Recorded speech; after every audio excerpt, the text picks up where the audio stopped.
فأما الذين شقوا ففي النار لهم فيها زفير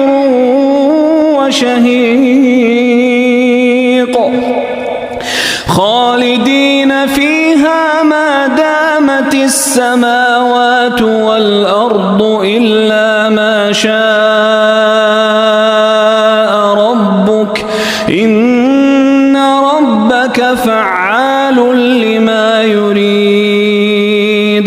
وأما الذين سعدوا ففي الجنة خالدين فيها ما دامت السماوات والأرض